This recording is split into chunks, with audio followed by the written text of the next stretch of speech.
Hi guys.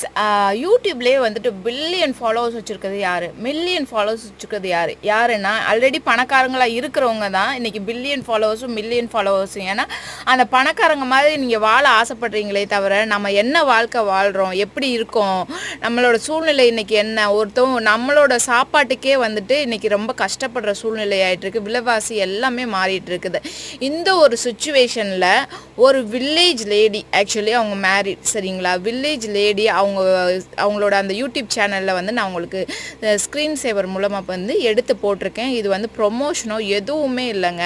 ஒரு வில்லேஜ்லேருந்து வந்துட்டு ஒரு ஒர்க்குக்கு போகிறதுக்கே வந்துட்டு எவ்வளோ வந்து கஷ்டம், எவ்வளோ ஸ்ட்ரகிள்ஸ், அப்டக்கிள்ஸை தாண்டி போகணுன்றது வந்துட்டு நம்ம எல்லாருக்குமே தெரியும். ஆனால் அவங்க இன்றைக்கி வந்து ஒரு செட்டிங் வச்சுருக்காங்க. என்ன செட்டிங்ஸ் வச்சுருக்காங்கன்னா, டாக் வளர்க்க, டாக் ப்ரீடிங் அண்ட் சேலிங் பண்ணிட்டு இருக்காங்க இல்லையா, விதவிதமான நாய்கள் எல்லாம்.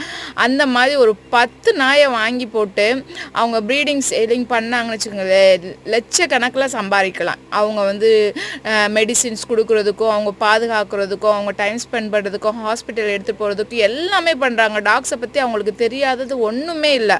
ஆனால் எல்லாமே பண்ணுறாங்க. யாருக்கு பண்ணுறாங்கன்னா, நம்மளோட கண்ட்ரி ப்ரீடுங்க. ஸ்ட்ரே டாக்ஸ்ன்னு சொல்கிறீங்க. ஸ்ட்ரே டாக்ஸுன்றது வந்து துளையப்பட்ட நாய், நம்மளால் துளைக்கப்பட்ட நாய் தான் என்னை பொறுத்த வரைக்கும் நான் சொல்லுவேன். இது வந்து நம்மளோட நாட்டு நாய்ங்க. நம்மளுக்கு ஏதாவது ஒரு கஷ்டம்னா யாராவது உதவ மாட்டோம்னான்னு நம்ம என்றோம் இல்லையா. நமக்கு வாய் இருந்து இவ்வளோ கஷ்டம் அவ்வளோ கஷ்டம்னு சொல்கிறோம்.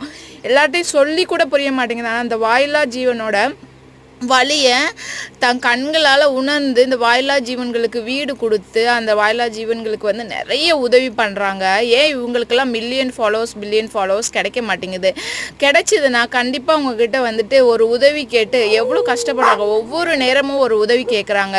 இதுக்கு ஹெல்ப் பண்ணுங்கள், இதுக்கு ஹெல்ப் பண்ணுங்கள், இதுக்கு ஹெல்ப் பண்ணுங்க. ஒரு இன்கம், ஸ்டாண்டர்ட் இன்கம் அவங்களுக்கு வந்துச்சுன்னா கண்டிப்பாக வந்துட்டு அவங்க இதை விட பல மடங்கு வந்துட்டு உயிரினங்களுக்கு வந்து உயிர் வாழ்கிறதுக்கு உதவி பண்ணுவாங்க. சரிங்களா, நீங்கள் போய் அழகழகாக பொண்ணுங்களுக்கு கமெண்ட்ஸ் பண்ணுறத விட இவங்க